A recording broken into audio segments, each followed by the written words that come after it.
Bienvenue à notre rando rencontre, alors qu'on met à l'honneur les gens qui font cette belle activité qui est, tant qu'à moi, la plus grande aventure de notre vie, la rando communautaire ou pèlerinage. Ça dépend comment vous voulez l'appeler, ça dépend de quel côté de l'océan que vous êtes. Dans le fond, on appelle rando communautaire. C'est un terme plus québécois, plus moderne pour parler de pèlerinage parce que pour certaines personnes, le terme pèlerinage, surtout au Québec, c'est un peu les chicoter, déranger, s'imaginant que ce n'est que religieux et bien au contraire, la rando communautaire, c'est enfin un temps pour soi, pour faire ce qu'on veut avec ça, que ce soit relaxer, se ressourcer ou encore réfléchir. Bienvenue donc à cette rando-rencontre où on va encore une fois mettre des gens à l'honneur aujourd'hui par leur activité, que ce soit au Québec, que ce soit à Compostelle ou peut-être même ailleurs à travers le monde. On a une belle grande communauté qui vient nous parler de tout ça. Si vous ne me connaissez pas, c'est la première fois que vous êtes là. Bien, salut les passionnés, je suis Pascal Auger, journaliste, conférencier, formateur et secouriste certifié pour Québec-Compostelle, qui est informé, inspiré, préparé pour marcher au Québec ou encore Compostelle et instigateur, coordonnateur du Chemin du Québec, 1200 km de rando communautaire entre Montréal et le bout du monde. Le bout du monde étant le phare de Cap-Gaspé dans le parc Forillon, en Gaspésie, 1200 km de bonheur sur l'unique chemin de rando communautaire en Amérique, aux valeurs Compostelle. Puis oui, je viens de le dire, le chemin du Québec se termine au phare de Cap-Gaspé en Gaspésie et un peu comme Compostelle qui se termine pour bien des gens au phare de Finistéré. Il y en a certains qui vont terminer à Mouchia. Il y en a qui vont terminer également à Santiago, mais quand on veut aller vraiment jusqu'au bout, on se rend jusqu'au phare de Finistéré. Bien, c'est le même principe pour le chemin du Québec, terminé au phare de Cap-Gaspé, tout aussi enrichissant et vraiment très puissant finalement. Puis moi, ben j'aime ça aider les gens qui sont en réflexion puis qui sentent le besoin de prendre une pause de leur quotidien pour mettre plus de sens, plus de liberté, plus de bonheur dans leur vie. C'est ce qu'on va faire encore une fois aujourd'hui. J'espère que ces moments qu'on va passer vont vous inspirer. J'espère que ces moments vont peut-être vous allumer davantage, vous donner des trucs supplémentaires, des informations supplémentaires pour réaliser ce grand rêve-là. Parce que moi, j'aime bien ça, finalement, aider les gens là, qui manquent peut-être un peu de confiance, d'assurance pour les aider à pouvoir réaliser le tout. Et on le fait, nous, avec la rando communautaire, mais à travers tout ce qu'on fait, souvent aussi, on parle de rando autonomie, de rando tourisme, de rando communautaire. Puis c'est important de connaître les différences entre les trois pour vraiment pouvoir choisir ce qui nous convient le plus. Nous, c'est de la rando communautaire parce que c'est beaucoup plus, comme le terme dit, communautaire, comme le pèlerinage, alors que la rando autonomie, on va plus être en forêt. C'est plus du camping sauvage jour après jour. Et la rando tourisme, ben c'est plus touristique finalement et c'est souvent un petit peu plus dispendieux, un petit peu plus luxueux ce domaine-là. Moi, ce que j'aime bien aussi aider, c'est de parler des chemins de Compostelle. Hein. Il faut savoir que les chemins, c'est pas juste un chemin qui est en Europe qui mène à Compostelle, mais les chemins de Compostelle, mais également le chemin du Québec. Là, cette fois-ci, on parle d'un chemin qui part de Montréal. Quoi qu'il y a deux variantes. Il y a la variante sud qui passe par Chaudière-Appalaches et il y a la variante nord qui passe par la capitale nationale, qui passe aussi par Charlevoix. Donc, c'est ce qu'on aime bien faire. Et surtout, on est là pour répondre à vos questions avec, évidemment, ce qu'on vous présente aujourd'hui, mais aussi avec deux groupes Facebook. Il y a le groupe Facebook Marché, Santé, Bonheur qui est là, comme le terme l'indique, pour parler de la marche en général, mais essentiellement pour des gens qui veulent réaliser le rêve de marcher au Québec ou encore Compostelle, et qui font plein d'activités connexes à ça.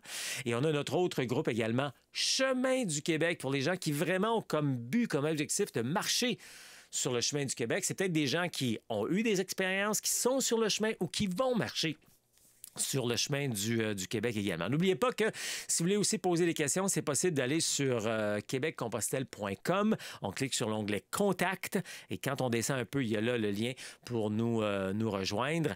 Et puis, si vous êtes dans le programme Passionné, sous chaque capsule, vous pouvez voir, il y a un endroit où vous pouvez écrire également vos questions et puis on va vous répondre très rapidement. Et n'oubliez pas que le courriel info@québeccompostelle.com pour poser vos questions et on va vous répondre rapidement en 24-48 heures.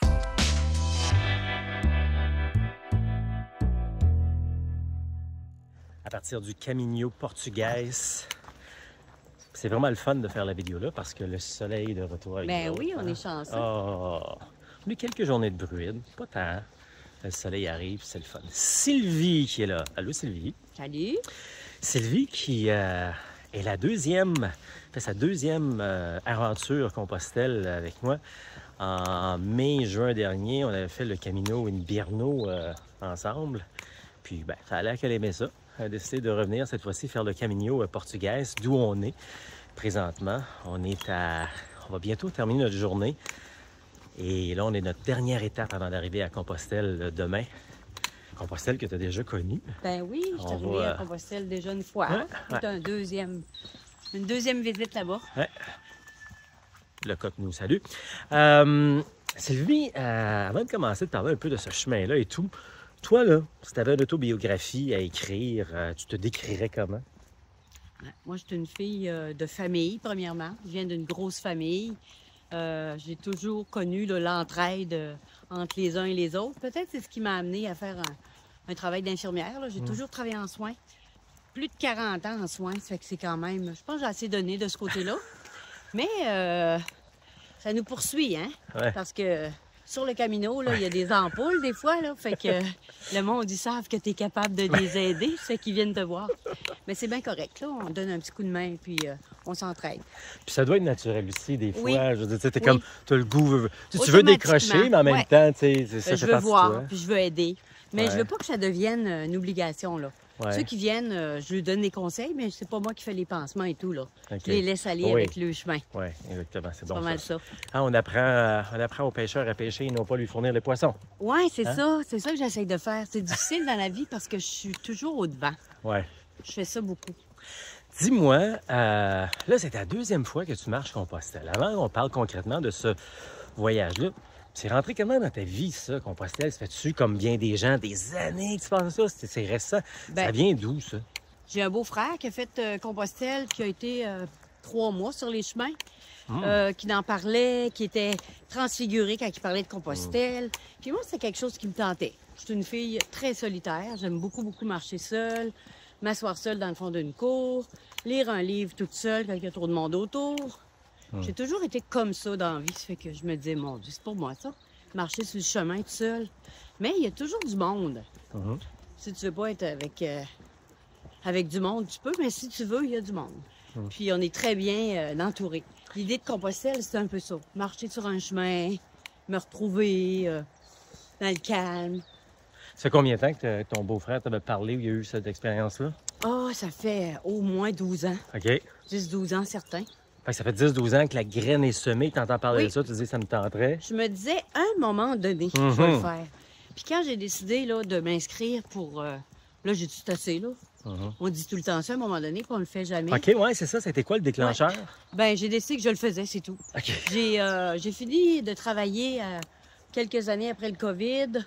Mhm. J'ai pris soin de plein de monde qui Ouais. sont partis au travers du COVID. Ouais. J'ai perdu mes parents par la suite. OK. Fait que là, je me disais, ce serait peut-être le temps que je m'occupe de moi un peu, là, que je fasse OK. quelque chose juste seule, marcher, pas penser à qu'est-ce qu'on mange à soir, juste marcher. Fait que j'ai fait un premier chemin, puis j'ai adoré ça. OK. Mais antérieur, OK, donc à Compostelle et tout, quel genre d'activité ou d'expérience tu avais avec la marche, la rando, le camping sauvage? Je sais pas, quel genre de connexion tu avais avec ce genre d'activité?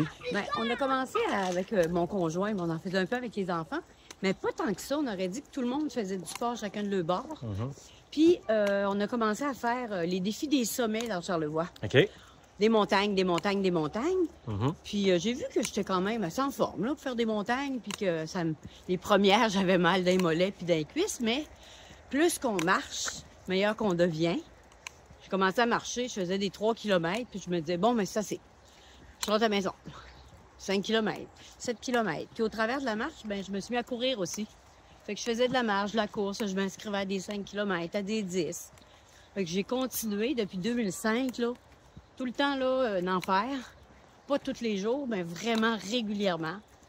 Puis j'adore ça. J'ai besoin de ça, la marche, la course, l'activité physique, là. Fait qu'en faisant des montagnes, ça m'a aidé, là, à venir, là, ici, là, marcher d'un côte. Ouais. Quand tu as décidé de marcher, de participer, faire Compostelle, ton beau-frère, lui, il l'a probablement fait seul à l'époque. Il n'a pas fait, il n'a pas embarqué peut-être dans une gang comme nous on a. Qu'est-ce qui te fait en sorte que tu as choisi de venir, parce que là, on est une vingtaine ensemble. Je dis ensemble, mais en même temps, on n'est pas tout le temps ensemble. Là. Il faut tout le temps que je le précise, on n'est pas un troupeau. Là. Il y en a 3 en avant de nous, en arrière, il n'y a personne. Puis, ouais, qu'est-ce qui t'a... Pourquoi tu as décidé de ne pas y aller toute seule, mais dans une formule seule, mais accompagnée? Ben, je suis pas très techno dans la vie au départ. Ça fait que pour pas me perdre là, sur le chemin puis jamais revenir, j'ai dit, tiens, si je serais dans un groupe, ce serait peut-être plus facile. C'était un petit peu une condition pour que mon conjoint dise, vas-y, il n'y en a pas de problème. Si tu es avec un groupe, je vais me sentir rassurée. Parce qu'il sait, mon conjoint, là, comment que c'est pas moi la techno de la famille.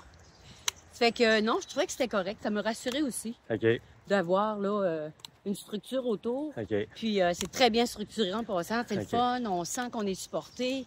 Mais on sent aussi qu'il faut qu'on aille de l'avant puis qu'on fasse notre bout de chemin. C'est ça que je trouve le fun. Vous êtes là, l'équipe, mais on peut marcher tout seul. Puis il n'y a pas de problème. Là. Tu vois on suit l'équilibre. les cartes, on est capable d'avancer. On a un beau petit point bleu qui nous suit tout le long du chemin. C'est que je peux pas tant se perdre que ça, même si j'ai réussi à me perdre une couple de fois. Là. Mais là, je suis bonne. Là. On va juste arrêter ici 2 secondes. Donc, tu vois l'équilibre entre être libre, y aller à ton rythme, mais si tu as un petit pépin, un besoin, tu vois que soit les autres marcheurs qui se débrouillent aussi bien, tout le monde s'entraide, ou évidemment, moi ou encore la co-accompagnatrice ou co-accompagnateur, on est là pour donner un coup de main.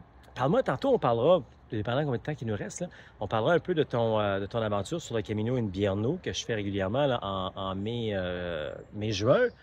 Mais là, tu as choisi de venir sur le Camino d'Acosta, qui est un camino portugais d'Acosta, donc par la côte, qui est un camino qu'on fait plus au mois de janvier. Il n'y a pas de neige, comme on peut voir. Pourquoi tu as choisi celui-là? Puis on va juste changer de bord pendant ce temps-là parce que j'ai le bras un petit peu fatigué. Alors, pourquoi tu as choisi celui-là?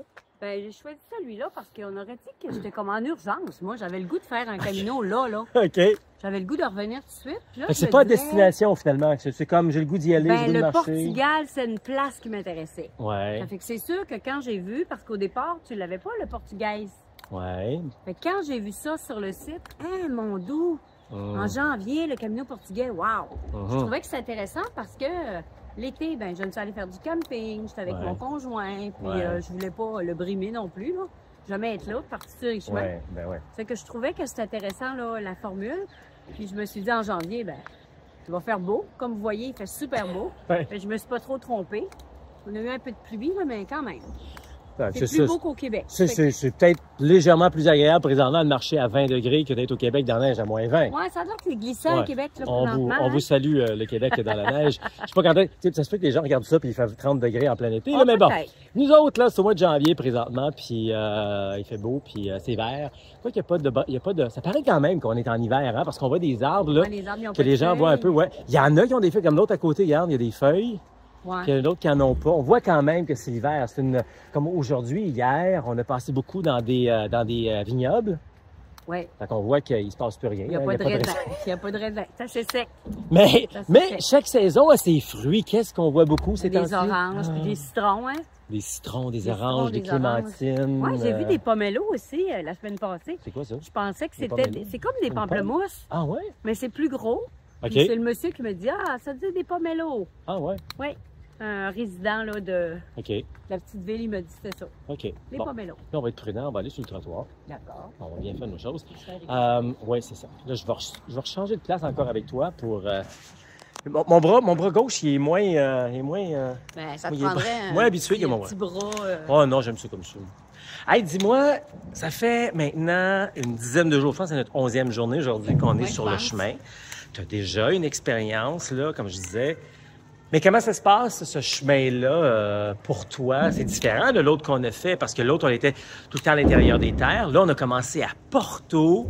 On était beaucoup sur le bord. On a commencé sur le bord du fleuve, l'océan. On a quitté l'océan il y a à peine quelques jours. Donc, comment ça se passe en général, ton chemin? Bien, je dirais que c'est aussi intéressant. Moi, j'aime beaucoup la nature. Donc, le Invierno, j'ai adoré ça. On est beaucoup dans le bois, dans les champs, dans les petits villages. On arrête de manger dans un café, mais il y a juste une table, 2 chaises. C'est vraiment cute, là. Puis les gens, ils sont fins, ils sont accueillants. Mais ici, on a fait beaucoup de villes, c'est vrai.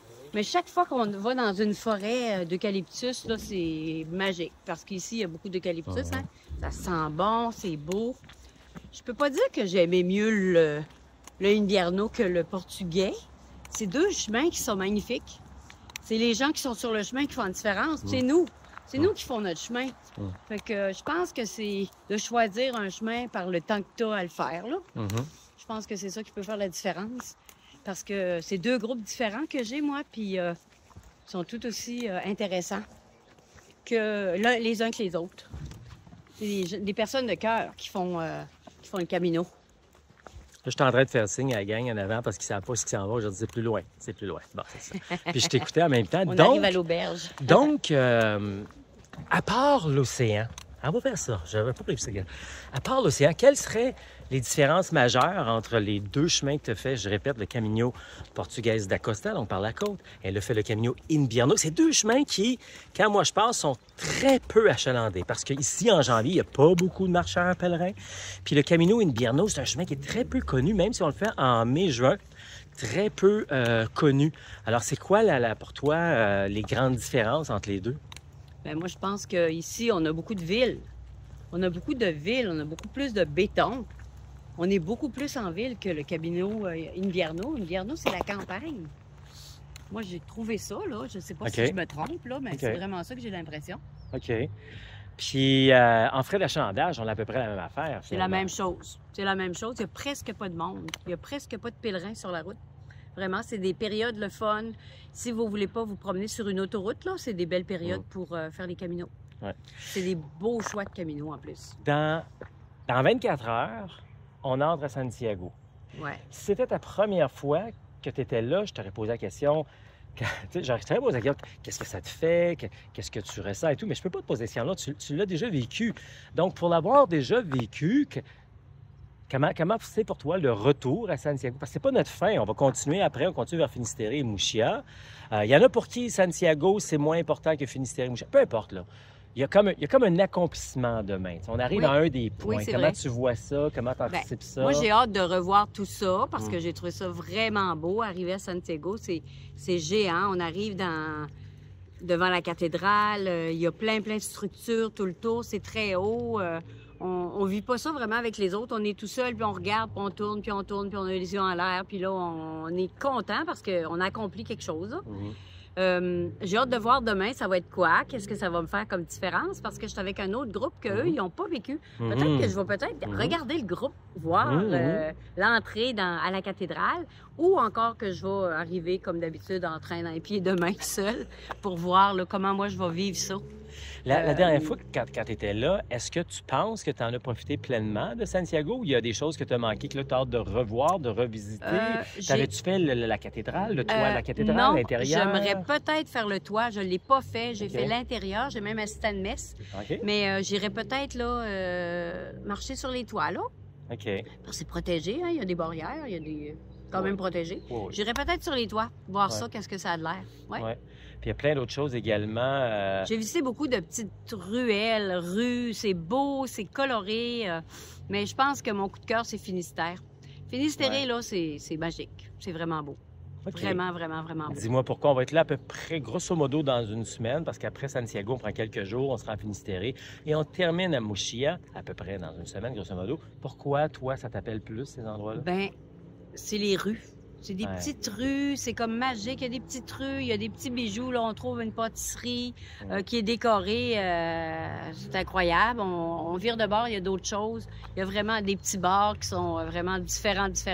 On dirait qu'on a toujours du dépaysement partout dans la ville. Fait que oui, c'est super beau.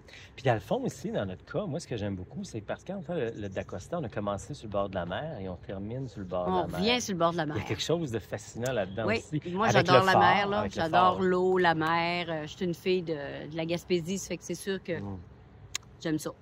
Puis le phare aussi, le Finistère, qui est un beau symbole également. Oui, c'est quelque chose. Puis ils vendent. Il faut accrocher notre tuc quand on va là. Ça dépend des saisons aussi. En montant, là, ils vendent vraiment. C'est drôle parce que tu vas voir quelque chose de différent. Quand tu es allé en mai-juin, tu sais, c'est le début de l'été. Donc le soleil se couche très tard. Mais là, on est à l'inverse. Là. Tu vas voir que le soleil, tu sais, à si cette on veut époque-là... monter... Oui, à cette époque-là, on allait au coucher de soleil vers 10 heures. Oui. Là, on va aller au coucher de soleil vers 18 heures. Ah, mon Dieu, Ah oui, hein? quand Je pense même. faire Il va ça, faire hein? moins froid. Ben, il faisait pas Peut-être. froid au mois de mai-juin. Il ventait en tabarnouche. Ah, Oh oui, ben, peut-être pas que de tu ça. n'as pas vu ça, Parce tu que étais trop excité. je viens un peu souvent. Tu étais hein, trop fait que- content.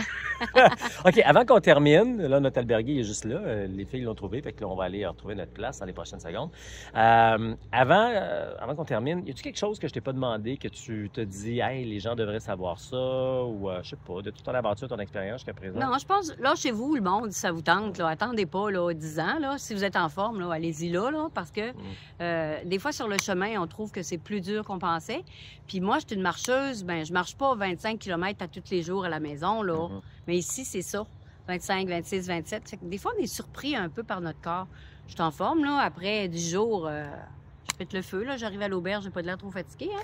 Je suis pas si pire. Regardez, Ça ouais. fait que... Pas pire? Oui. Donc, c'est ça. On est capable de faire le chemin sans problème. Mais il faut se dire que c'est pas comme à la maison. Ça fait que préparez-vous. N'hésitez pas à marcher avec votre sac à dos, avec vos bâtons, faire de la marche en montagne, aller un peu partout pour être prêt.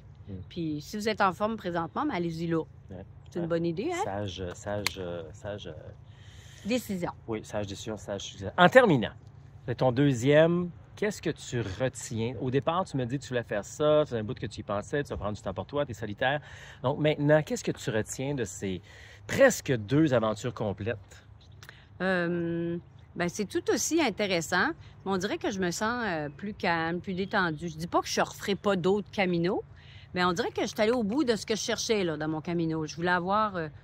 j'avais pas d'attente, là, mais on dirait que là, je suis comme rassasiée pour une année, peut-être. C'est que je sais pas, peut-être je vais revenir.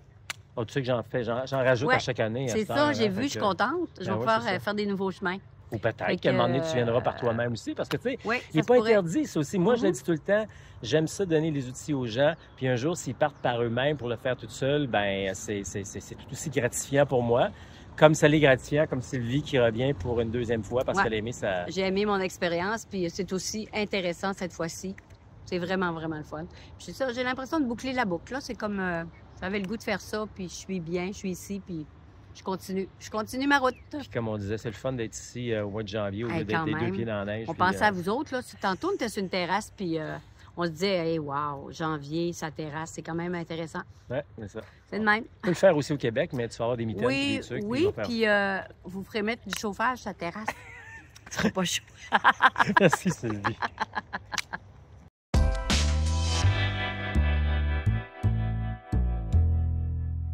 Mais encore une fois aujourd'hui, j'espère que vous avez appris plein de choses. Merci à nos invités de venir embellir et enrichir notre communauté, que vous avez appris plein de choses pour votre aventure qui sera peut-être au Québec, sur le chemin du Québec, ou encore sur l'un des chemins de Compostelle. Et puis à Compostelle, que ce soit par vous-même, vous décidez de partir par vous-même, ou encore vous décidez de venir avec moi. Dans le fond, la seule raison souvent, puis je le dis toujours en toute transparence, hein, je dis tout le temps aux gens, la meilleure manière de partir pour faire sa longue rando au Québec ou encore Compostelle, c'est de partir seul. Mais surtout, quand on part pour Compostelle, c'est les avions, c'est les connexions, c'est les réservations, c'est la langue, c'est où marcher, où manger, où dormir. Puis là, ça nous déstabilise, puis je le vois.